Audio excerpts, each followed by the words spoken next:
깊이 있는 시선으로 오늘을 바라보는 뉴스 퍼레이드 문을 열겠습니다. 오늘의 주요 뉴스 보시겠습니다. 미국을 국빈 방문 중인 윤석열 대통령이 수소와 반도체 등 미국 6개 첨단 기업으로부터 총 19억 달러 규모의 투자를 이끌어냈습니다. 넷플릭스에 이어 이틀 만에 우리 돈 5조 8천억 원의 투자를 유치한 윤 대통령은 오늘 밤 바이든 대통령과 정상회담을 가집니다. 글로벌 담배 업체 BAT가 미국의 대북 제재를 위반해 약 8,400억 원의 벌금을 내게 됐습니다. BAT는 북한 사업을 포기했다고 발표한 후에도 싱가포르의 3자 회사를 통해 10년 이상 북한에 담배를 판매해온 것으로 알려졌습니다. 민주당 전당대회 돈봉투 의혹을 수사 중인 검찰이 송영길 전 대표를 피의자 신분으로 전환하고 출국 금지했습니다. 민주당 일각에서는 당의 도덕성에 치명상을 입힌 86그룹의 용태론이 흘러나오고 있습니다. 내전을 피해 수단을 탈출한 우리 교민 28명은 1,174km의 거리를 만 하루가 넘게 달려 우리 군용기에 오를 수 있었습니다. 교민들과 함께 탈출해 어제 서울에 도착한 수단 대사관의 주은혜 참사관 스튜디오를 모셔서 당시 상황 들어보겠습니다. 저희는 잠시 뒤 돌아오겠습니다. 미국이 대북 제재를 위반한 세계 최대 담배 회사 중 하나인 BAT에 이 벌금 8,440여억 원을 부과했습니다. 미 법무부가 지금까지 부과한 대북 제재 벌금액 가운데 역대 최대 규모로 BAT는 북한 사업을 포기했다고 발표한 후에도 싱가포르의 3자 회사를 통해서 10년 이상 북한에 담배를 판매해온 것으로 알려졌습니다. 김자민 기자입니다. 미국 법무부는 담배업체 브리티시 아메리칸 토바코, BAT가 대북 제재를 위반해 벌금으로 6억 2,900만 달러, 우리 돈 약 8,441억 원을 내기로 했다고 밝혔습니다. 역대 대북 제재 벌금액 중 단일 건으론 최고 액수입니다. British American Tobacco will pay more than $629 million in penalties. This is the single largest North Korean sanctions penalty in the history of the Department of Justice. BAT는 지난 2007년부터 2017년까지 싱가포르의 페이퍼 컴퍼니를 이용해 북한에서 사업을 벌인 것으로 드러났습니다. 북한에 담배를 판매해 얻은 수익이 5,744억 원에 달합니다. 미 법무부는 북한은행가 신영석과 중국인 조력자 2명이 BAT의 입담배를 사들여 북한에 넘긴 사실도 발표했습니다. 이들은 2009년부터 2019년까지 담배잎을 북한군 소유의 국영 담배 회사에 넘겼고 북한군은 9,390억 원의 수익을 거뒀습니다. A substantial portion of this profit is believed to flow back directly to the North Korean government, its military, and its WMD program. 미국은 심연섭에 대한 보상금으로 500만 달러, 우리 돈 약 70억 원을 걸었습니다. 미 연방수사국 FBI는 북한의 제재 회피를 수사하겠다는 확고한 의지를 갖고 있다고 경고하며 북한의 연이은 핵미사일 위협에 대응해 자금줄 옥죄기에 나섰습니다. TV조선 김자민입니다. 미국을 국빈 방문 중인 윤석열 대통령이 우리 시간으로 오늘 밤 바이든 미국 대통령과 정상회담을 갖습니다. 이후 확장 억제 관련 별도의 공동 성명을 발표해 사실상 한국형 핵 공유를 명문화할 전망입니다. 워싱턴에서 김정우 기자의 보도입니다. 알링턴 국립묘지에 들어선 윤석열 대통령 뒤로 태극기를 든 의장대가 따릅니다. 6.25 전쟁을 비롯한 전사자들이 안치된 무명용사탑을 참배한 윤 대통령은 자유와 평화를 위해 헌신한 미군 용사들에게 경의를 표한다고 했습니다. 한미동맹을 상징하는 300여 명과 함께한 기념오찬에선 미군 6.25 참전용사들에게 훈장을 친수했습니다.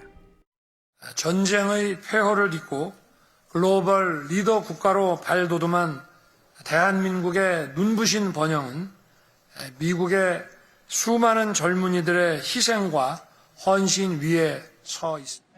확장 억제와 관련한 한미 정상의 별도 성명 발표가 예고된 가운데 미국 핵 우산 강화와 한국의 역할 확대로 사실상 한국형 핵 공유 수준의 실효적 방안이 명문화할 전망입니다.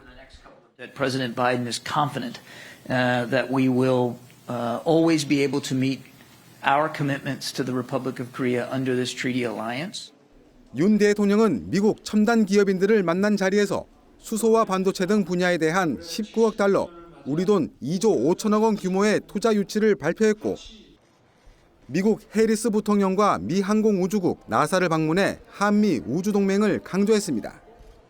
양국 간 우주 동맹이 우주 기술 경제 분야에 그치는 것이 아니라 우주 안보 분야로도 확대되기를 바랍니다.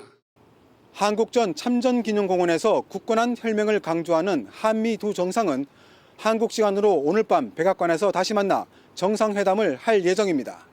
워싱턴에서 TV조선 김조우입니다.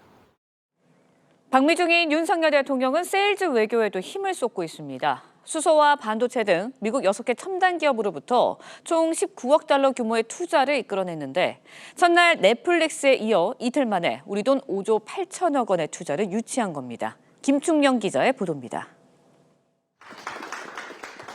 어제 미국에 도착한 윤석열 대통령은 깜짝 일정으로 테드 서렌도스 넷플릭스 CEO를 만났습니다.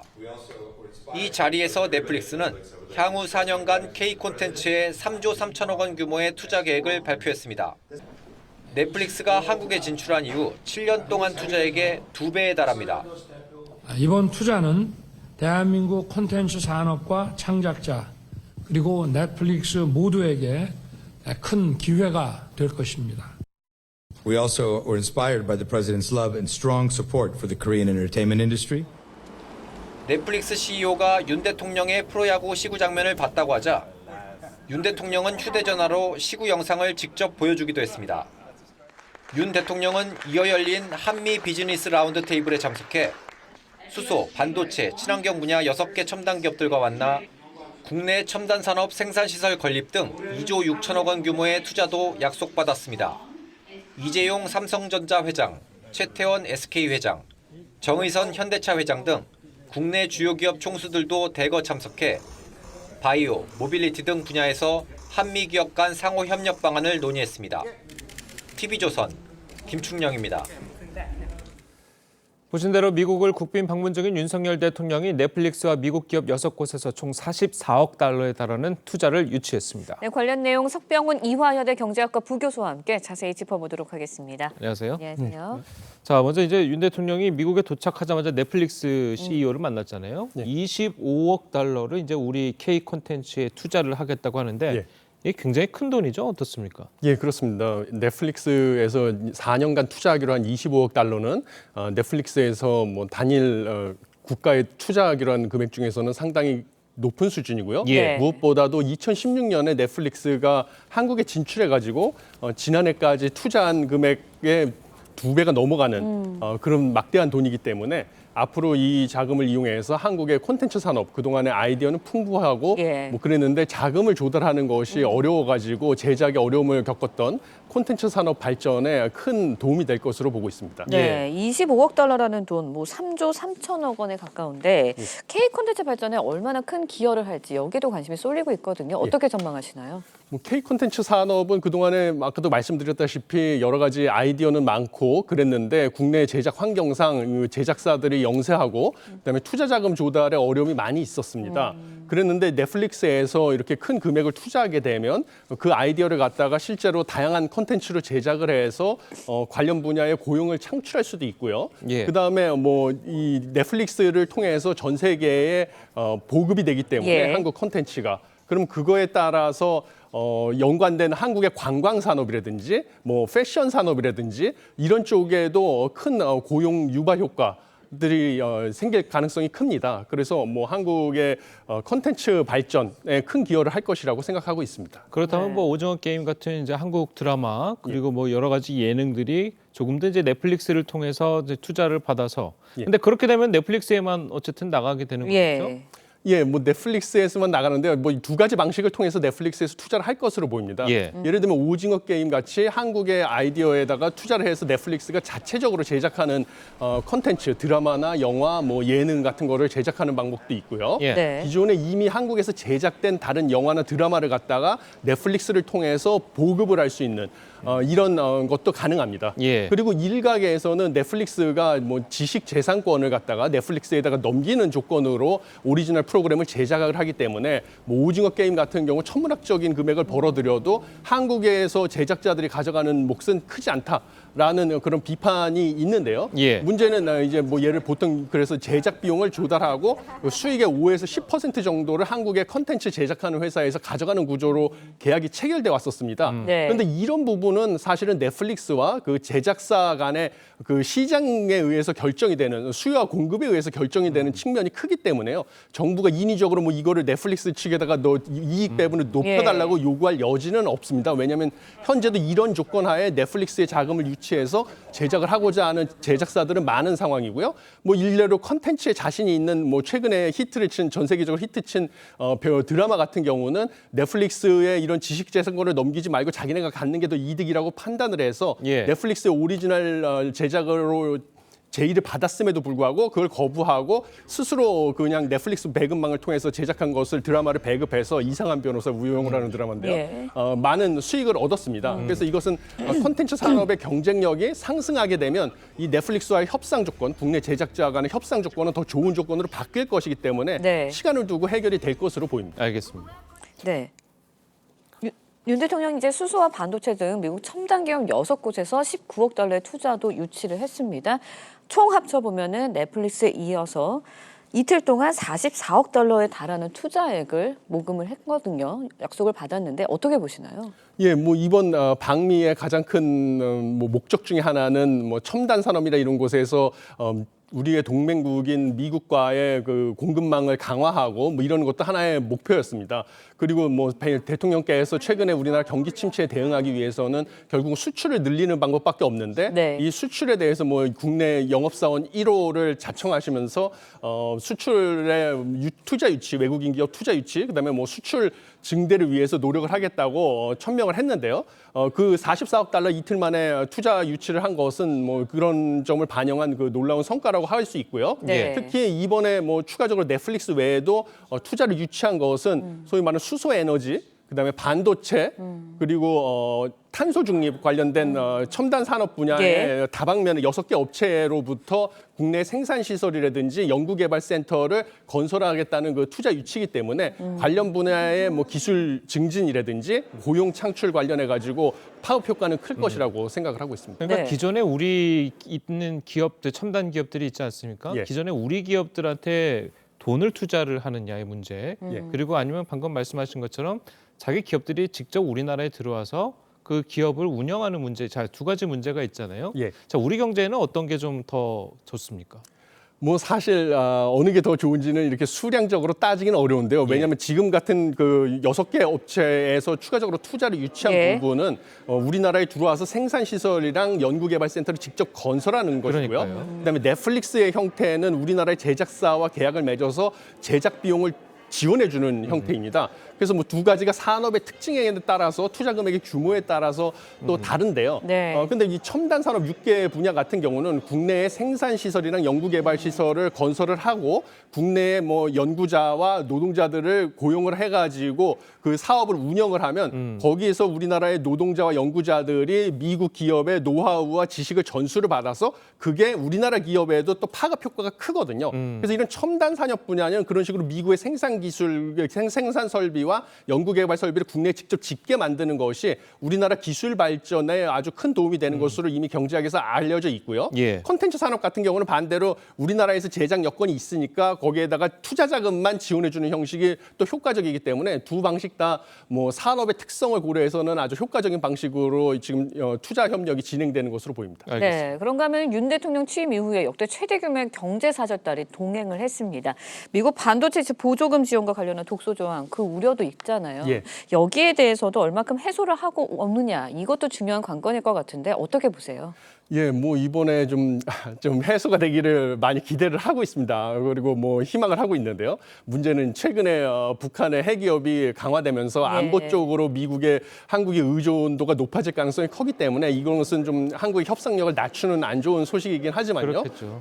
이미 그 미국의 삼성전자라든지 SK 하이닉스가 네. 투자를 시작해서 짓고 있는 반도체 생산 시설이 규모가 막대합니다. 그리고 바이든 입장에서도 이 투자 시설을 갖다가 반도체 지원법을 통해서 보조금을 받게 함으로써 여러 가지 사실은 영업 기밀이라든지 뭐 생산 설비도 방문을 허가한다든지 이런 식으로 미국도 우리나라의 그 선진 기업들의 노하우를 좀 빨리 배우고 싶어하는 욕구가 크고 이게 재선하고도 관련이 있기 때문에 이런 부분을 갖다가 지렛대로 사용을 해서 협상을 하게 되면 일부 독소 조항을 좀 해소하는 방안이 될 것으로 기대를 하는데요. 무엇보다도 가장 중점을 둬야 될 것은 중국의 그 반도체 생산 설비를 이미 삼성과 SK가 가지고 있습니다. 그런데 그 생산량에 대해서 그 웨이퍼라고 해서 이렇게 동그란 판인데요. 바이든 대통령이 방한했을 때 윤석열 대통령과 같이 서명을 했던 거기에다가 얼마나 많은 칩을 생산하느냐 웨이퍼 단위로 생산량을 했기 때문에 그 조건을 최대한 활용하려면 중국의 웨이퍼 안에다가 많은 칩을 이식을 하는 기술 개발이 필요하고요. 그러기 위해서는 미국의 반도체 설비를 기계 장치를 중국으로 수입을 하는 것이 허가가 돼야 되는데요. 수출하는 것이 허가가 돼야 되는데 이게 유예 기간이 올해 10월로 끝납니다. 그래서 이거를 좀 연장하는 것을 이번에 좀 중점을 둬가지고 협상을 하는 게 필요하다고 생각을 하고 있습니다. 예, 알겠습니다. 자, 오늘 교수님 말씀은 여기까지 듣겠습니다. 잘 들었습니다. 고맙습니다. 민주당 양이원영 의원이 사실이 아닌 내용으로 윤석열 대통령의 국빈 방문을 비난했다가 되려 역풍을 맞고 있습니다. 넷플릭스가 K 콘텐츠에 25억 달러를 투자하겠다고 밝힌 것을 거꾸로 우리가 넷플릭스에 투자한다고 착각해 비판글을 올렸다가 삭제했습니다. 최민식 기자의 보도입니다. 민주당 양이원영 의원이 SNS에 올린 글입니다. 윤석열 대통령이 넷플릭스에 투자하기로 했다는 뉴스가 나온다며 생각 없이 퍼주기 할까봐 불안하다고 썼습니다. 하지만 팩트는 그 반대였습니다. 윤 대통령이 넷플릭스로부터 3조 3천억 원의 투자 약속을 받아낸 건데 내용을 거꾸로 보고 가짜 뉴스를 만들어낸 겁니다. 논란이 커지자 양이원영 의원은 게시글을 삭제한 뒤 다른 글을 올렸는데 윤 대통령이 이미 결정된 투자권으로 넷플릭스와 사진 찍으러 간 것 아니냐고 따졌습니다. 여당은 윤 대통령의 방미 성과에 어떻게든 흠집을 내려는 악의적인 선동이라고 맹비난했습니다. 흠집 내고야 말겠다는 편협하고도 비뚤어진 정파의식 때문에 헛것을 본 것입니다. 진심을 담아 사과해야 할 것입니다. 김기현 대표는 거짓말이 들통나고도 큰 소리치는 삐뚤어진 인식, 그 끝은 어디냐며 공식 사과를 요구했고 박대출 정책위 의장도 순방 외교를 깎아내리려는 조급증이 빚은 참사라고 비판했습니다. 무조건 트집만 잡겠다는 생각에 나온 역대급 헛발질, 유치원생급 이해력이라는 지적도 나왔습니다. TV조선 최민식입니다. 민주당 전당대회 돈봉투 의혹을 수사 중인 검찰이 송영길 전 대표를 피의자 신분으로 전환하고 출국 금지했습니다. 송 전 대표가 프랑스에서 입국한 지 하루 만으로 검찰은 앞서 구속영장이 기각된 강래구 수자원공사 감사도 다시 소환해 조사했습니다. 권영석 기자입니다. 프랑스에서 돌아오면서 검찰 조사를 받겠다고 먼저 밝힌 송영길 전 대표. 주위 사람들을 불러서 주변을 돌기보다는 오늘이라도 저를 소환하면 적극 응하겠다는 말씀을 드리겠습니다. 검찰은 귀국 하루 만에 송 전 대표를 피의자로 입건하고 출국 금지 조치했습니다. 소환 조사까지는 시간이 걸리겠지만 수사가 불가피하다는 점을 분명히 한 것으로 풀이됩니다. 송 전 대표는 검찰 소환 통보와 관계없이 내일이라도 출석하겠다는 뜻을 재차 내비쳤지만 검찰은 계획된 일정대로 송 전 대표를 불러 조사하겠다는 입장입니다. 돈봉투 9,400만 원 가운데 8천만 원을 조성한 혐의를 받는 강래구 전 수자원공사 감사는 다시 소환해 조사했습니다. 구속영장 기각 이후 나흘 만입니다. 법원이 영장심사에서 증거인멸을 시도했다고 단정하기 어렵다고 밝힌 만큼 검찰은 강정감사가 압수수색을 앞두고 관련자에게 연락하는 등 증거인멸을 시도한 정황을 보강해 구속영장을 재청구한다는 방침입니다. TV조선 권영석입니다. 전해드린 대로 돈봉투 의혹의 핵심 인물로 지목된 민주당 송영길 전 대표가 피의자 신분으로 전환되면서 이 언제쯤 검찰 조사를 받게 될지 주목이 되고 있습니다. 자, 두 분과 함께 정치권 소식을 자세하게 짚어보도록 하겠습니다. 윤기찬 국민의힘 법률위원회 부위원장 그리고 김효은 전 민주당 선대위 대변인 나오셨습니다. 안녕하세요. 자, 먼저 검찰 조사에 대한 송영길 전 대표의 입장과 당내 목소리부터 들어보겠습니다. 저로 인해서 발생한 일이기 때문에 제가 책임 있게 문제를 해결하는 데 앞장서겠습니다. 검찰은 주위 사람들을 불러서 주변을 돌기보다는 오늘이라도 저를 소환하면 적극 응하겠다는 말씀을 드리겠습니다. 이른바 386 정치인, 운동권 출신 정치인의 대표주자 중에 한 명이었지 않습니까? 운동권 출신들은 그나마 좀 도덕적으로 깨끗한 거 아니야? 라고 하는 이런 생각들을 국민들이 하고 있었을 텐데 녹취가 나오면서 국민들이 바라보는 신뢰는 야 이제 운동권 출신들도 믿을 사람들이 없구나. 저것도 부패했구나. 언론에서 얘기했던 기득권 집단들 맞구나. 라고 하는 걸로 전락하고 있는 시기라고 하는 겁니다. 예, 이 송영길 전 대표가 이제 귀국 하루 만에 검찰이 출국 금지 조치를 내리고 피의자 신분으로 전환을 했습니다. 보통 이제 피의자 신분으로 전환하게 되면 이 검찰 소환 조사는 언제쯤 이루어지게 되는 겁니까? 그러니까 피의자 신분 전환은 이제 소환 조사가 임박했기 때문에 피의자 전환이 된 게 아니고 예. 고발을 당했어요. 고발을 당하게 되면 피의자로 입건이 되거든요. 예. 그런 이제 절차에서 입건이 된 것이고 또 하나는 송영길 대표 자체가 아무것도 모른다 그랬어요. 그러니까 모른다 그런 분이 나가서 조사에 임하겠다고 한 것 자체가 앞뒤가 안 맞는 부분이에요. 예. 아마 검찰 입장에서는 이것이 일부 물증, 녹취록이라는 물증도 있지만 구체적인 전달받은 사람에 대한 수사가 아직 끝나지 않은 상황이기 때문에 이 모든 게 끝난 뒤에 송영길 대표를 불러서 물어봐야 될 거 아니겠어요? 예. 최종으로 지시, 권유, 알선했는지를 물어봐야 되기 때문에 그에 걸맞는 기초조사가 돼 있어야 된다. 그래서 어제 강내구전 감사에 대한 조사가 이루어졌고 조만간 송 전 대표의 보좌관에 대해서 아마 조사를 할 겁니다. 예. 그리고 수수했다고 하는 분들에 대해서도 기초조사. 예컨대 그분들을 불러서 물어보기 전에 언제 어디서 어떻게 받았는지 어떻게 전달했는지에 대한 정황은 나와야지 물어볼 수 있다. 그렇기 때문에 그 정도에 대한 조사가 이루어진 이후에나 아마 소환 조사가 가능하지 않을까라고 생각합니다. 그럼 조사 결과에 따라서 뭐 구속영장을 신청할 가능성도 있어 보입니까? 어떻습니까? 저는 송 전 대표가 그렇게 생각을 하는 것 같아요. 그렇기 때문에 자진 출두하겠다라는 의미가 영장 실질 심사에 대비하면 예. 이제 소환에 불응할 염려가 없고 증거 인멸의 염려가 없다. 이런 이것을 쌓아가는 자세가 아니었나 때문에 송영길 전 대표도 구속에 대비한 행보를 하고 있다. 저는 이렇게 생각하고 있습니다. 알겠습니다. 자, 어쨌든 뭐 민주당 내 86그룹의 대표격이죠. 이 송영길 전 대표가 돈봉투 의혹에 휩싸이면서 자, 이를 옹호하는 듯한 목소리가 이제 86그룹 내에서 계속해서 나오고 있잖아요. 그래서 이제 당내에서는 이 86그룹에 대한 이 도덕성에 좀 문제가 있는 것 아니냐. 자, 이런 지적들이 나오고 있는 게 사실입니다. 정말 당내 분위기가 이 86그룹에 대한 비판이 좀 모이는 모양새입니까? 어떻습니까? 그러니까 이제 386이라고 맨 처음에 시작을 했죠. 그랬죠. 그러니까 86그룹에 대해서는 계속 정치권 안팎에서 여러 가지 문제 제기가 있었습니다. 그러니까 386이 벌써 586으로 불릴 정도로 우리 사회 주역으로 20년 정도 있었습니다. 예. 뭐 86세대라는 게 87년에 이제 민주화 운동을 주도했던 큰 세대. 그러니까 광의로 보면 그런 거고요. 협의로 보면 당시 80년대 학생운동을 했던 사람들이 30대에 어떤 새로운 젊은 사람으로서 정치권에 들어왔던 것입니다. 그러면 그때의 기대들이 있었는데 20년 동안 어떤 정치의 주역이 되면서 이 사람들 또한 기성세대가 됐고요. 예. 그런 것들에 대해서 이제 국민들이 많은 질타가 있었는데 이번에 돈봉투 사건에서도 그것이 그대로 나타난 것 같습니다.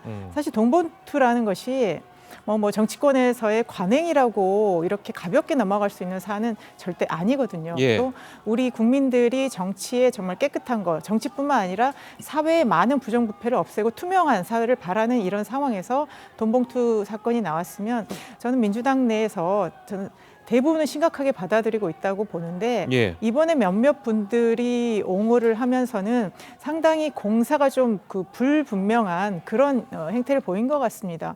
물론 사적으로는 서로 이해할 수 있고 과거에 뭐 우정도 있겠지만 이를 사적으로 격려하고 응원하는 거는 뭐 사적으로 해야 되는 것인데 이거를 페이스북이라는 형태를 통해서 공적으로 입장을 발표했을 때는 이게 공적인 입장이 되기 때문에 지금 386 전체에 대해서 과거부터 높은 도덕성을 요구했는데 그런 모습들이 보이지 않고 오히려 이거를 내부에서 옹호하는 집단의 논리로 이렇게 가는 것들은 상당히 정치권에서도 그렇고요. 국민들 보기에도 적절하지 않다. 이렇게 말씀드리고 싶습니다. 알겠습니다.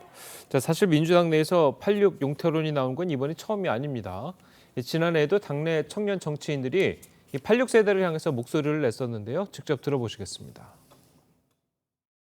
시대적 과제 해결과 당장의 위기에 대응할 정치체계 구축을 완료하지 못한다면 모두 집에 가실 각오를 하셔야 할 것입니다.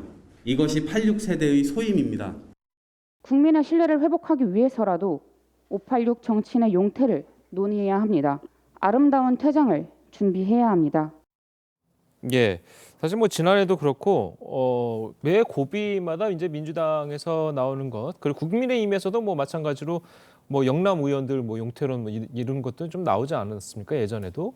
자, 그런 것과 마찬가지로 민주당 내에서도 86세대의 정치인들의 용태론은 매 고비마다 좀 나왔던 건 사실입니다. 자, 그렇다면 이게 과연 이번에는 성공할 것인가? 이건 좀 별개의 문제 같은데 어떻습니까? 이번엔 아마 이제 사법적인 조치의 범위에 따라서 성공 여부가 결정될 수 있을 것 같아요. 예. 그러니까 이제 86그룹이 그러니까 운동권 86이라고 저희가 속칭하고 있는데 그렇죠. 이 86이 문재인 정부 들어서서 사실 승승장구했어요. 임종석 이전 전대의장이 비서실장으로 들어왔고 원내대표만 해도 5분이 아마 연달아 했을 겁니다. 86그룹이. 그러다 보니까 사실상의 기득권, 정부에서도 당에서도 기득권 역할을 했었고 예. 그럼에도 불구하고 기득권 역할을 하면서 자정작용은 하지 않았어요. 예컨대 조국 사태 때 보면 옹호하게 바빴고 이재명 그 리스크 때도 상식에 반하는 말씀들로 옹호를 했단 말이죠. 그리고 이번 사태 동북투까지 와서도 이렇게 만약 간다면 이것은 어떤 가치 영역을 넘어서서 상식에 반하는 판단을 한다는 것이죠. 그러니까 내로남불, 내 편은 무조건 감싼다는 것이거든요. 이렇다면 민주당이라는 고유의 그 진보적 색채가 강한 정당에서 가치 정치를 하지 않는다는 것이거든요. 예. 그러면 기득권이기 때문에 나가야 된다라는 것이 아니고 기득권으로서 당을 혁신하는 작업을 하지 않는다. 그래서 나가야 된다는 거기 때문에 저는 이번 돈봉투 사태까지 만약에 나몰라라 한다 그러면 이번에는 당원들이 가만히 있지 않을 것이다. 그러니까 국민을 떠나서 당원들이 아마 386 운동권 세대를 용서하지 않을 것이다. 이렇게 생각합니다. 알겠습니다. 자, 그런데 이재명 대표는 송영길 전 대표 관련 질문에 연일 동문서답으로 일관하고 있습니다. 직접 한번 들어보겠습니다. 만나실 계획 있으신가요? 혹시 윤석열, 이성만 의원도 수당 내지 탈당 조치해야 된다고 생각하시나요? 이번 기자회견 좀 어떻게 보셨나요? 김연아 의원은 어떻게 돼가고 있어요? 몰라요?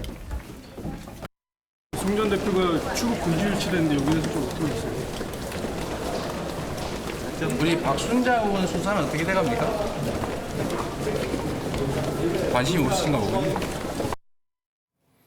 자, 들으신 것처럼 이 대표는 이제 기자들이 이 송영길 전 대표에 대한 질문을 계속 던졌는데 계속 며칠에 걸쳐서 김연아 전 의원 이야기, 박순자 전 의원 이야기, 이렇게 상대 당 의원 이야기만 했습니다. 자, 이걸 보고 뭐 결국 물타기 하는 것 아니냐, 자, 이런 비판들이 나오고 있거든요. 아마 이제 이재명 대표가 돈봉투 사건이 나오면서 한번 사과도 했고 이제 송영길 대표의 앞으로의 대처나 이제 이런 것들을 이제 보면서 당이 상당히 이제 신중하게 결정하는 과정에서 이제 기자들의 질문을 받으니까 어떤 답을 하기가 좀 애매한 상태였던 것 같습니다. 그러다가 그러면 왜 민주당 문제만 삼느냐? 국민의힘도 똑같이 일어났던 일이다. 이런 거를 다시 한번 그 상기시키고 싶은 의도에서 얘기를 했던 것 같은데요. 예. 저도 이제 갑자기 김연아 전 의원, 박순자 전 의원도 지금 저런 사건이 좀 진행되고 있구나. 이제 새로운 사실을 알게 되었습니다만 아마 이제 함께 같이 들었던 기자들 입장에서는 이재명 대표가 갑자기 뜬금없이 두 사람을 실명을 거론하고 그다음에 말씀하시는 방식이 왜 기자분들은 이런 것들에 대해서는 그러면 공정하게 보도하지 않느냐 이런 거 약간 따져 묻는 그런 것처럼 보였기 때문에 아마 또 언론에서 좀 부정적으로 다룬 것 같긴 합니다. 그러니까 어쨌든 민주당 돈봉투 사건은 돈봉투 사건대로 또 진실이 밝혀져야 되고 또 이거와 무관하게 그러면 국민의힘은 뭐 그렇게 당당하고 깨끗하냐 이런 뜻을 이재명 대표께서 말씀하신 의도라고 보여지고요.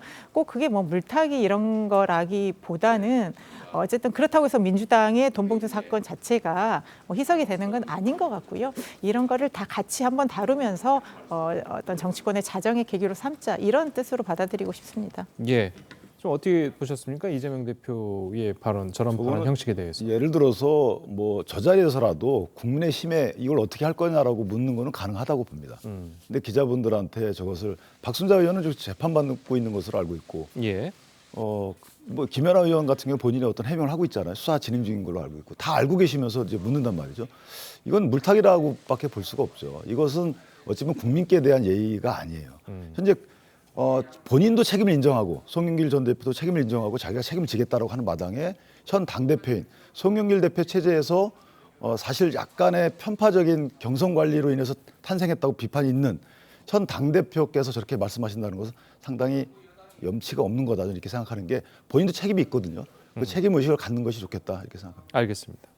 자, 다음으로 이제 국민의힘 소식도 짚어보도록 하겠습니다. 자, 일단 실언 논란을 일으켰죠. 이 태영호 최고위원이 이번에는 김기현 대표를 겨냥한 발언으로 당내 비판을 받고 있습니다. 관련 이야기 들어보시겠습니다. 쓰레기, 돈 비리, 성비리 민주당이라는 야당 비판은 업무상 해프닝이었고 역사 문제에 대해서는 소신대로 말씀드린 것입니다. 제가 이 자리에 있는 이유는 당원들이 선택해 주었기 때문입니다. 지난 전당대회는 여론조사 3%라는 꼴찌로 저는 시작했으나 그렇다고 5만 것에 도움을 구걸하지도 않았습니다. 제 기억으로 태영호 의원이 선거 때 가장 크게 도움을 요청했던 분은 김기현 당대표가 아닌가 싶은데요. 김기현 당대표 후보의 선거운동 과정에서 꽤나 도움을 받았다는 점 부인하기는 어려울 것 같은데. 자, 이 들으신 것처럼 김 대표가 전당대회 때 전광훈 목사에게 도움을 요청한 부분을 태영호 최고위원이 에둘러서 비판을 했죠. 자, 사실 뭐 태영호 의원 같은 경우에는 이제 지난주만 하더라도 윤리위 심사를 이제 자청하면서 몸을 낮추는 듯한 태도를 보였습니다. 자, 그런데 갑자기 이렇게 당대표를 비판하고 나선 것은 좀 이렇게 생각이 좀 변했다고 보시는 겁니까? 어떻습니까? 뭐 본인의 그 앞으로의 선거, 공천 이런 문제를 최우선적으로 염두에 뒀다 이렇게 전 생각이 되고요. 예. 그러니까 물론 당원들이 선택을 했지만 당원들이 그런 해프닝을 하라고 선택한 것도 아니고 그런 역사적 소신을 계속 피력하라고 선택한 것도 아닙니다. 그런 역사적 소신 피력에 따라서 만약에 국민들의 시선이 바뀐다 그러면 그건 당원들이 염려했던 것일 거예요. 그래서 아마 국민들의 여론을 만약에 본인이 소신을 밝혔는데 여론에서 그걸 지지하지 않는다 그러면 그 소신이 문제가 있다고 생각을 할 부분이고 미래에 대한 소신을 밝히는 것은 괜찮아요. 그런데 과거 역사적 인식을 본인이 굽힐 수 없는 소신이다라고 표현하는 것도 저는 좀 문제가 있다고 보는 것이고 또 하나는 뜬금없는 문제 제기예요. 그러니까 김기현 대표가 어쨌건 저쨌건 그런 문제를 삼을 수도 있겠지만 뜬금없는 그러니까 시점도 안 맞고 맥락도 없는 이런 문제 제기라는 것은 어떻게 보면 저항하는 듯한 모습을 보는 거거든요. 그러니까 어떤 저항이냐? 그러니까 당 윤리위원회에서 어떤 뭐 징계 개시 통보를 한다든가 이런 거에 대한 막기 위한 저항이다. 좀 그래서 당무를 책임지는 최고위원으로서 조금 부적합하다라는 생각이 들고 저 부분은 조금 자숙할 필요가 있다라고 생각합니다. 예, 이 태도 부분에서 이제 자숙할 필요가 있다라고 지적을 해주셨는데 사실 내용상으로 이제 들여다보면 아까 말씀하신 것처럼 이제 태영호 최고위원은 역사적인 사실을 지적한 부분에 있어서는 뭐 틀린 바가 없다라고 이제 이야기를 했습니다. 본인의 소신대로 이야기를 한 것이다. 틀린 게 아니라 소신대로 이야기를 한 것이다라고 이야기를 했습니다. 자, 이 부분에 대해서는 좀 민주당으로서 그 부분에 대해서는 좀 비판할 여지가 있을 것 같은데 어떻게 보십니까? 지금 이제 태영호 의원 같은 경우는 어쨌든 우리하고 이제 다른 삶의 궤적을 겪으신 분 아니시겠습니까? 예.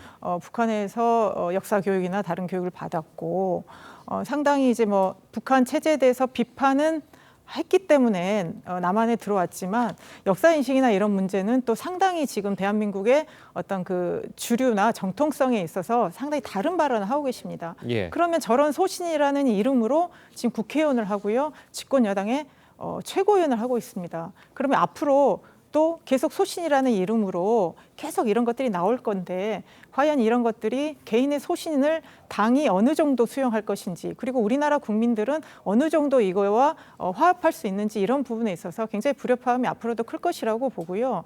그리고 지금 국민의힘이 정치와 정당을 되게 국민들한테 우습게 보여지는 게 최고위원이라고 하면 소위 말하는 당의 지도부입니다. 당의 의사결정을 이끌어가는 거고요. 당원들한테 모범이 되어야 되는데 최고위원이 그런 무게감이나 이런 것들을 갖는 것이 아니라 오히려 당의 어떤 걱정거리나 이런 걸 끼치고 국민들의 반발을 사는 이런 굉장히 안 좋은 모양새로 지금 가고 있기 때문에 지금 국민의힘은 이전에 설화를 일으켰던 뭐 김재원 최고위원이나 이런 문제가 아니라 태영호 의원이 앞으로의 상당한 뇌관으로 작용할 것 같고요. 이 과정에서 정치나 국민 혼란 이런 것들이 상당히 커갈 것이다. 저는 걱정이 큽니다. 예.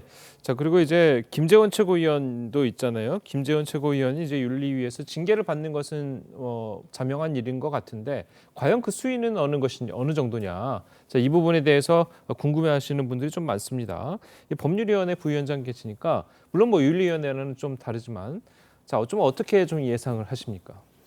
글쎄요, 이게 이제 윤리위원회 구성이 다 됐기 때문에 다음 주에 회의를 한다고 합니다. 그럼 윤리관을 통해서 이것을 다시 조사할지 아니면 현재 나와 있는 것만 갖고 본인의 얘기를 듣고 징계를 마무리할지는 모르겠지만 어쨌든 본인의 발언에 대한 반향을 고려하지 않을 수 없는 거고요. 그다음에 당원들의 입장, 뭐 여러 가지 또 탈원서가 들어올 수도 있습니다. 이런 것들을 고려할 때 징계 수위가 만약에 징계를 한다 그러면 징계 수위가 가벼울 것 같지는 않아요. 또 하나는 현재 벌어진 일에 대한 책임성 있는 징계도 그렇지만 앞으로도 미연에 방지하고자 하는 의미도 있을 것 같아요. 그래서 이 징계 수위를 결정함에 있어서 김재현 의원의 전 의원의 기존의 행동뿐만 아니고 앞으로의 미연에 방지하고자 하는 예방적 차원에서라도 조금 징계가 생각보다 셀 것 같다라는 예상을 합니다. 이게 적절한지는 모르겠어요. 그러나 예상되는 징계 수위는 조금 있을 것 같다는 생각이 듭니다. 예, 알겠습니다. 자, 그리고 좀 여론조사 이야기도 좀 해보도록 하겠습니다. 정당 지지율을 좀 살펴보겠는데요. 정당 지지도가 보면 국민의힘이 이제 34.9%의 지지율을 보이고 있고, 민주당 같은 경우에는 45.7%의 지지도를 보이고 있습니다. 전주랑 비교해 보면 민주당은 3.1% 포인트 내렸고, 그리고 국민의힘은 0.6% 포인트 올랐습니다. 자, 이렇게 물론 뭐 45%의 지지율을 받고 있죠. 3.1% 포인트 내린 것은 좀 민주당으로서는 생각해 볼 문제가 있을 것 같은데, 자, 이게 돈봉투 사건의 영향이라고 보십니까? 아무래도 이제 그게 어느 정도 영향을 미쳤을 거라고 보고 있고요. 근데 지금 이제 민주당이나 국민의힘 자체가, 그러니까 저는 양당의 지지율을 비교하는 것은 큰 의미는 없는 것 같습니다. 워낙 이제 양당을 다 지지하지 않겠다는 국민들이 점점 늘어나고 있는 것들이 보이기 때문에 기선 정치에 대한 불신이 워낙 큰 거고요. 지금 국민의힘 같은 경우는 저는 이제 민주당이 잘못한다, 이재명 대표 사법 리스크에 반사 이익을 기대하고 있다. 과거에 그런 얘기가 나왔는데 지금은 그것조차도 안 되는 것이, 반사 이익도 본인들이 어느 정도 잘 하고 있을 때 상대의 실점으로부터 득점을 받는 건데 지금 그런 상태가 아닌 거고요. 거기에다가 양당의 문제뿐만 아니라 대통령과 대통령실도 상당히 실정을 보이고 있기 때문에 이 삼각 구도가 국민들한테 전체적으로 신뢰를 잇는 그런 상태입니다. 그래서 민주당도 상당히 지금 지지율은 앞서고 있지만 정치 전반에 상당히 위기이고요. 저는 대통령실이, 특히 여당의 낮은 지지율은 저는 대통령실이 이제 견인하고 있다고 보여집니다. 그렇기 때문에 대통령의 어떤 정책 쇄신이나 그리고 여당의 뒷받침, 이런 것들이 상당히 있어야 될 것으로 보입니다. 자, 방금 지적해 주셨지만 이 지지율 여론조사라는 게 이제 크게 보면 약간 제로섬 게임이랑 비슷한데, 민주당이 못하고 있으면 당연히 국민의힘이 좀 더 받아야 되는 게 일반적인 상식이 있거든요. 근데 0.6% 포인트밖에 못 올랐다는 거는 지적하신 것처럼 국민의힘의 잘못이 크다라는 이야기가 있습니다. 저희가 국민적 질타를 받는 부분이 많이 있어요. 노력해야 되겠지만 민주당 입법권 남용에 의해서 지지율이 뒷받침되고 있다고 생각을 합니다. 양국관리법, 처분적 법률이거든요. 간호사 처우 개선법, 노란봉투법, 이거 원래 반대가 상당함에도 불구하고 이걸 밀어붙이는 이유가 문제가 나오는 거예요. 이것 때문에 지지율이 지금 받쳐주고 있는 것이지, 곧 지나가면 이 법들에 대한 국민적 어떤 실망감, 저항감 이런 게 있을 거거든요. 이게 재정이 다 뒷받침되는 거기 때문에 이게 함부로 이렇게 법을 만들어서는 안 되는 거고, 절차상에서도 건너뛰는 부분이 많고 있기 때문에 저는 이 부분에 대한 국민적 인식이 이제 나타나면 저 지지율도 반영될 것이다, 그렇게 생각합니다. 알겠습니다. 자, 오늘 두 분 말씀은 여기까지 듣겠습니다. 잘 들었습니다. 고맙습니다. 도널드 트럼프 전 미국 대통령이 20여 년 전에 성폭행을 저질렀다는 의혹에 대한 재판이 뉴욕에서 시작됩니다. 이 성추문, 입막음용, 돈 지급과 관련한 기업 문서 조작 혐의와는 다른 사건으로 이 트럼프 전 대통령은 사실 무근이라는 입장입니다. 김태훈 기자입니다. 패션 잡지 엘르의 칼럼니스트였던 엘리자베스 진 캐럴이 뉴욕 남부연방지방법원에 출석합니다. 캐럴은 20여 년 전 트럼프 전 대통령에게 성폭행을 당했다고 주장하며 피해 보상과 징벌적 배상을 요구하는 소송을 냈습니다. 공소시효는 지났지만 지난해 말 뉴욕주 의회가 1년간 성범죄 시효를 중단하는 특별법을 제정하면서 고소가 가능해졌습니다. 트럼프 전 대통령은 지난 4일 성추문 입막음 혐의로 형사재판에 출석한 데 이어 불과 3주 만에 성폭행 혐의로도 민사재판을 받게 된 겁니다. 트럼프 전 대통령은 혐의를 부인하고 있습니다. As the endless witch hunts and persecutions reveal, our enemies are desperate to stop us because they know that we are the only ones who can stop them.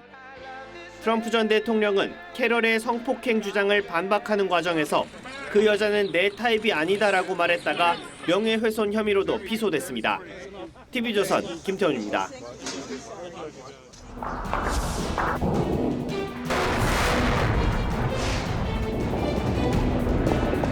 정말로 총 쏘고 대포 쏘고 우리 집 주변에서 정말 전쟁이 일어났어요. 말로만 듣던 전쟁. 폭격도 받았고.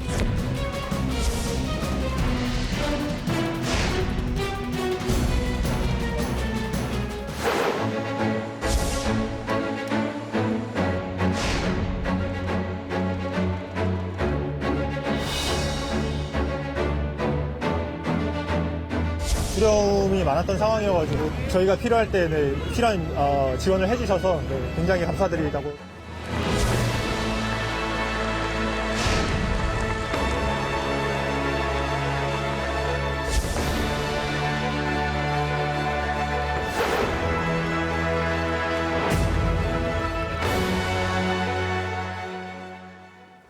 예, 뭐 영상만 봐도 이제 가슴이 벅차오르긴 하는데. 네. 자, 내전이 발생한 아프리카 수단에서 이제 우리 교민 28명이 무사히 귀국했습니다. 네, 교민들과 함께 수단 탈출에 성공하신 주은혜 주 수단 대사관 참사관과 함께 자세한 이야기 나눠보도록 하겠습니다. 안녕하세요. 안녕하세요. 안녕하세요. 네. 자, 어제 수단에서 바로 귀국을 하셨잖아요.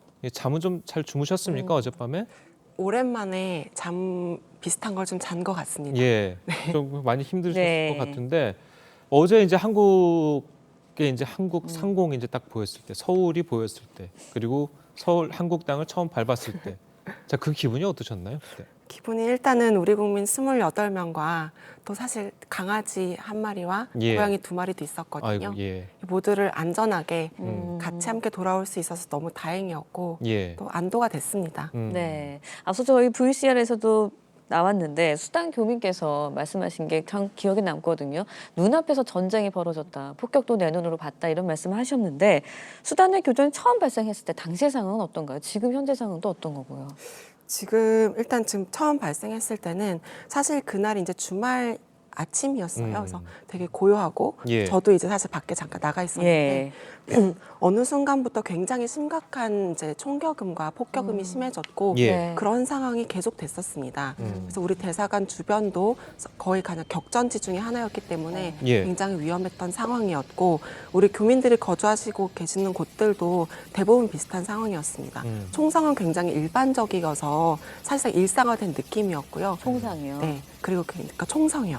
그리고 이제 굉장히 큰 폭격음이나 폭발음도 굉장히 다발적으로 일어나고 있었습니다. 그러니까 처음에 이제 내전이 시작된 이후가 최종 내전이 시작된 게 이제 주말이라고 말씀하셨고 네, 맞습니다. 그 이후로 이제 시간들이 좀 지나면서 계속 이제 총성들이 주변에서 들렸다는 말씀이신 거잖아요. 네. 그러니까 지금 우리 대사관이 있는 게 하루툼 수도 하루툼인데 그 주변에서도 그렇다면 이제 총격과 폭발음 뭐 이렇게 네. 뭐 총 쏘는 군인들 내전나는 반군들의 모습이 좀 보였습니까? 어떻습니까? 모습이 보이는 정도가 아니라 예. 사실 우리 대사관이 위치해 있는 곳이 공항이라든지 네. 육군 본부라든지 주요 격전지로 둘러싸여 있었습니다. 예. 네. 그렇기 때문에 굉장히 위험한 상황이었고요. 그러니까 중간에 주변에 보이는 뭐 총격을 직접 목격하기도 했고 예. 사실 제 사무실에 앉아 있으면 거의 열병식 하는 것처럼 이렇게 중화기와 무기 이제 굉장히 큰 예. 무기들이 쭉 지나가는 게 보였거든요. 예. 그래서 대사관 주변도 굉장히 좀 불안정적인 상황이었습니다. 네. 그런데 이제 저희가 전해 듣기로는 총탄이 날아다니는 그런 위험한 상황에도 교민들을 구출해내기 위해서 그렇게 찾아다니시면서 여러 군데 뭐 흩어져 계신 교민들을 한 군데로 모으는데 굉장히 큰 역할을 하셨다고 들었거든요. 네, 맞습니다. 사실 우리가 교민이 다 집결을 해야 우리가 한꺼번에 철수를 할 수 예. 있기 때문에 예. 일단 집결을 시키는 게 가장 우선이었고요. 근데 그렇게 위험한 상황에서 사실 교민께 직접 대사관으로 오라고 할 수는 없습니다. 그쵸. 그게 사실 가만히 있는 것보다 더 위험하거든요. 근데 또 뭐 마냥 기다릴 수는 없고 해서 사실 교전이 계속 있었던 거는 아니고 중간에 살짝 잦아들었던 시점도 있습니다. 그래서 그랬을 때 이제 대사관이 운영하고 있는 방탄 차량이 하나가 있는데요. 그 대사관 주변을 살살 운행하면서 상황이 어떤지 또 체크 포인트들은 무사히 지나갈 수 있는지 그런 거에 대한 경험을 좀 쌓았고요. 어느 정도 자신감이 생겼고 그리고 또 이제 이드라고 해서 좀 명절인 기간이 있었는데 그때 잠시 휴전 합의는 아니었지만 약간의 소강 상태였던 그런 시점이 있습니다. 그때를 활용해가지고 최대한 많이 모셔올 수 있도록 했습니다. 정확하게 그렇다면 처음에 내전이 발발한 이후 며칠 만에 한국으로 철수를 해야겠다. 여기서 벗어나야겠다라고 결정을 하신 겁니까? 제가 솔직히 정말 며칠 만에라고는 말씀드리기가 좀 약간 시간 개념이 없어가지고 모르겠는데 굉장히 일찍, 굉장히 빠른 시간 내에 이거는 좀 장기전이 될 것 같고 또 대사관과 교민 모두 한꺼번에 철수를 해야 된다라는 지침이 정해졌습니다. 그렇다면 그 대사관 자체에서 이것을 논의한 다음에 본국 우리나라 정부로 철수를 해야겠습니다라고 이제 보고를 했을 것 아닙니까? 그럼 빨리 철수해라. 이 결정은 바로 내려왔습니까? 아니면 어땠습니까? 처음부터 대사관 자체적으로 우리는 철수를 해야 된다라고 건의를 드리기 전에 이미 사건 발생 초기부터 굉장히 한국에서도 굉장히 이거를 이제 심각하게 보고 예의주시하고 있어서 거의 실시간으로 소통을 하고 있었습니다. 그래서 뭐 누가 보고를 하고 건의를 해서 받아들이고 이런 게 아니라 한꺼번에 같이 결정이 됐던 것 같습니다. 지금 얘기 들어보니까 1991년 모가디슈 내전 때보다 상황이 더 어려웠었다 이런 이야기도 들리고 있거든요. 교민들 찾아다니면서 긴박했던 그런 위험한 상황, 그 중에서도 가장 기억에 남는 상황이 있었다면 어떤 게 있을까요? 가장 기억에 남는 건 이제 처음부터 저희가 이제 경험을 좀 쌓느라고 어떤 직원, 이제 우리 현진 행정 직원 한 분이랑 계속 같이 다니면서 뭐 어떤 좀 상황을 둘러봤었는데 그 친구와 함께 저도 사실 다른 곳에 있었거든요. 저도 성공적으로 대사관으로 다시 이제 복귀를 할 수 있었고 또 우리 대사관 인근에 있는 교민들은 같이 모셔올 수 있었는데 마지막 날 이 친구가 너무 스트레스를 많이 받고 힘들어가지고 탈진해서 쓰러진 거예요. 그래서 이제 우리는 이 친구밖에 없었는데 어떻게 하다가 보니까 대사님이 나가시더라고요. 그 대사님이 직접 이제 다른 직원과 함께 나가셔가지고 이렇게 조금 멀리 떨어져 있는 교민들을 모셔오셨는데 저는 사실 그때가 가장 긴장이 많이 됐었던 것 같습니다. 왜냐면 그때가 사실 이제 뭐 좀 잦아들었다고는 했지만 여전히 좀 교전이 다 진행 중이었고 또 대사님이 나가신 이후에는 또 좀 교전이 심해졌거든요. 대사관 주변에서.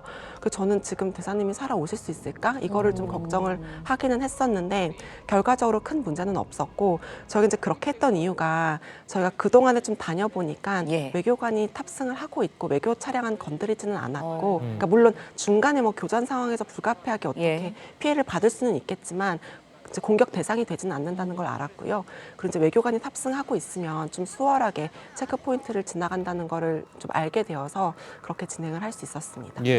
방금 말씀하신 그 대사님 이야기가 이제 남궁환 대사님이잖아요. 네, 맞습니다. 어제 이제 제가 그 귀국하는 모습을 봤을 때 가장 또 인상적인 게 물론 참사관님 모습도 굉장히 인상적이었지만 그 남궁환 그 대사님이 입국하는 모습이 굉장히 옷이 좀 이렇게 그 초췌해야 된다고 해야 되나요? 굉장히 고생한 듯한 모습이 그대로 한눈에 좀 드러나더라고요. 네, 맞습니다. 이게 사실 교전 초반에 대사님이 바로 이제 대사관으로 오셨어요. 그래서 이제 대사관으로 오셔가지고 우리 대사관은 역할을 좀 할 수가 있었는데 그렇지만 이동이 전혀 불가능한 상황이어서 그때 오신 채로 그대로 계속 지내셨거든요. 그래서 뭐 옷도 못 갈아입으시고 대사관이 사실 우리가 뭐 좀 최소한의 비상 식량을 두고 있긴 하지만 살 수 있는 곳은 아니잖아요. 업무를 보는 곳이지. 그래서 뭐 그렇게 생활을 할 수 없는 곳에서 갇혀가지고 며칠 동안 계시다 보니 아무래도 단전 단수도 있었다고 하는데 어떤 상황이었나요? 사실 이제 수단에서 단전 단수는 좀 빈번히 일어나는 일이기는 한데요. 이번에는 이제 그 카르툼의 대사관 인근 부분은 좀 교전이 심해서 그런지 단전이 굉장히 일찍부터 시작이 됐고 24시간 동안 전기가 아예 안 들어왔습니다. 그래서 이제 이런 경우에 저희는 비상시에 돌리는 발전기를 돌리고 있는데 이제 문제가 발전기를 돌리려면 이제 경유가 필요합니다. 근데 이제 이런 상황에서는 밖에 나가서 경유를 추가로 구입을 할 수도 없고 그리고 뭐 어디서 공급을 받을 수도 없기 때문에 있는 이제 기름을 아껴 쓰느라고 뭐몇 시간 이제 전략 단전도 하고 이렇게 하면서 어렵게 지냈었는데요. 에어컨 이런 건 당연히 못 틀고 왜냐하면 언제 끝날지 모르잖아요. 그렇죠. 이게 저희가 뭐 이제 철수를 해서 다행이지만 사실 못했으면 뭐 오래될 수도 있는 거고 해서 좀 그렇게 어렵게 지냈습니다. 예.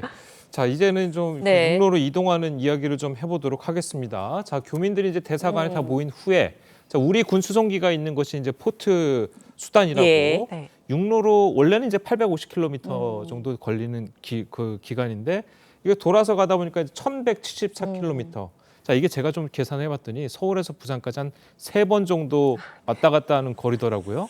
자, 이렇게 긴 거리를 이동하면서 상당히 위험한 순간 그리고 힘들었던 순간들이 있었을 텐데 좀 어땠습니까? 그 당시에. 사실 이제 그 루트를 결정하게 된 이유가 그게 가장 안전하다는 판단이 있었으니까. 그래서 저는 사실 이제 안전하다는 판단이 굉장히 여러 차원에서 확인이 됐기 때문에 뭐 좀 불안함은 워낙 먼 거리니까 불안함이 있기는 했지만 그게 큰 우려가 있지는 않았습니다. 네, 그렇지만 30시간 이상을 가야 됐고 또 그 중간에 어떤 일이 생길지 모르기 때문에 뭐 비상식량이라든지 식수를 챙기는 노력을 많이 했었고요. 네, 그렇지만 또 아무리 안전하다는 확신이 있다고 하더라도 어떤 상황이 생길지 모르잖아요. 그렇죠. 예. 네, 그게 가장 좀 불안했던 것 같습니다. 네, 우리 군 수송기 처음 마주하셨을 때 정말 감격에 벅차오르지 않으셨을까라는 생각이 드는데 눈물을 흘리는 교민도 있으셨다고요.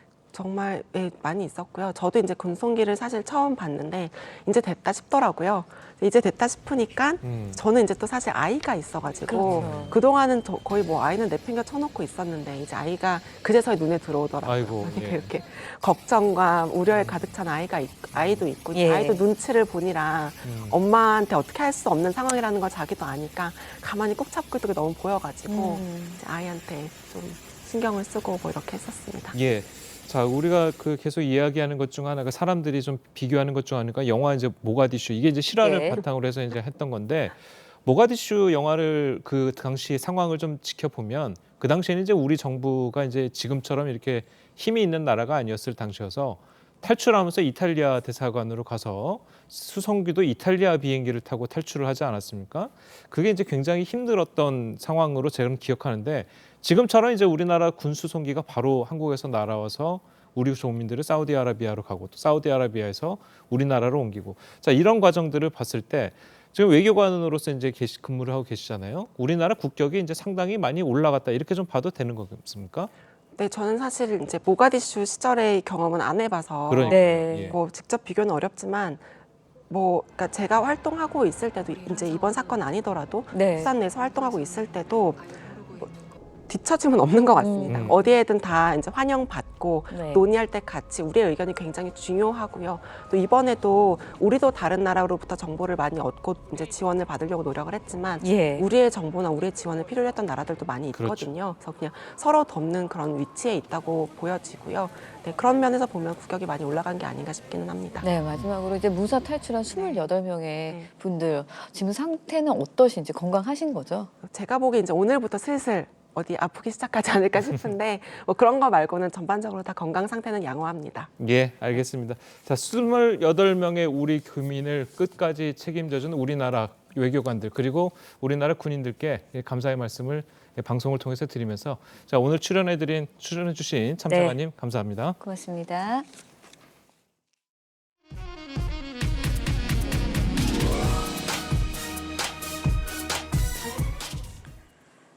스페인에서는 이달 들어 최고 기온이 40도까지 올라가는 등 이상 고온 현상이 이어지고 있습니다.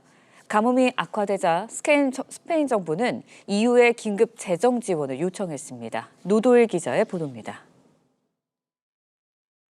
한창 벼가 자라는 논 일부가 앙상하게 메마른 땅을 드러냈습니다. 땅은 조각조각 갈라졌고 손으로 집어보니 메마른 흙들이 뭉쳐 돌덩이처럼 뽑혀져 나옵니다.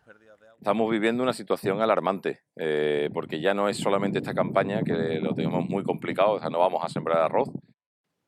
현재 스페인 영토 27%가 가뭄 비상 혹은 경보 단계로 물 비축량은 50%에 불과한 것으로 파악됐습니다. 지난해보다 강수량이 크게 줄어든 탓입니다. 아프리카 대륙에서 고온 건조한 대기가 넘어오며 생긴 이상고온 현상도 가뭄을 부추기고 있습니다. 이미 안달루시아 지방에서는 수은주가 섭씨 40도까지 올라 올해가 역대 가장 더운 4월이 될 것으로 전망됐습니다. Muchísima.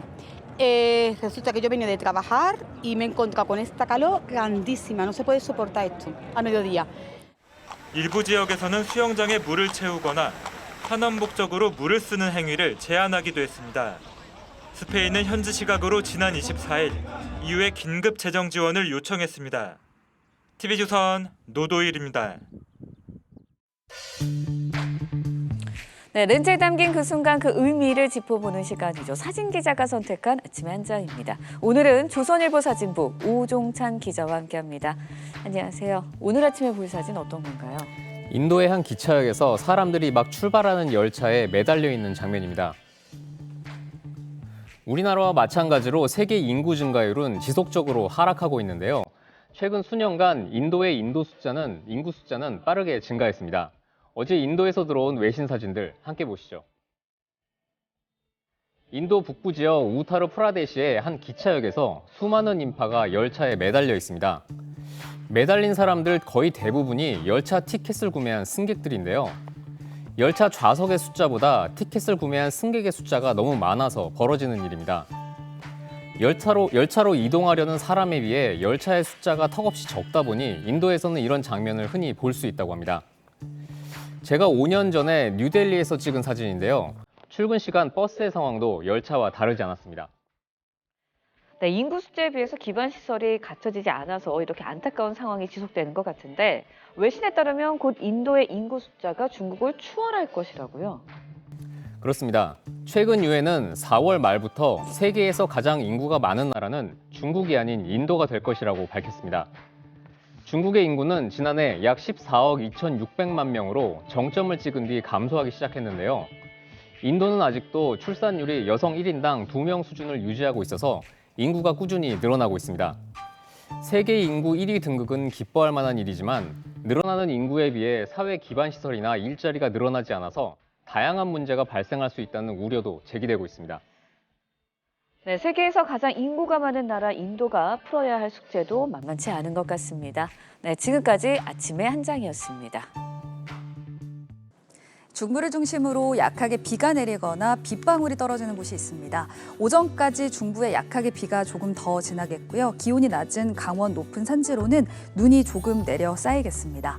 양은 많지 않겠고요. 비구름이 빠르게 이동하면서 오후부터는 하늘이 맑아지겠습니다만 아침까지 충청과 남부 내륙 지역으로는 안개가 짙게 끼는 곳이 있어 안전운전 하셔야겠습니다. 출근길 현재 서울 10.4도 등 어제와 비슷하거나 조금 낮게 출발하고 있습니다. 낮 동안에는 바람이 강하게 불겠고요. 어제보다는 높겠지만 기온도 평년 수준을 밑돌겠습니다. 한낮 기온 서울 15도, 대전 16도, 광주 17도, 부산은 21도가 예상됩니다. 내일 아침 기온은 오늘보다 낮겠지만 낮부터는 다시 포근해지겠습니다. 날씨였습니다. 수요일 아침 뉴스 퍼레이드는 여기서 마치겠습니다. 네, 저희는 내일 아침 7시 30분에 다시 찾아뵙겠습니다. 시청해주신 여러분 고맙습니다.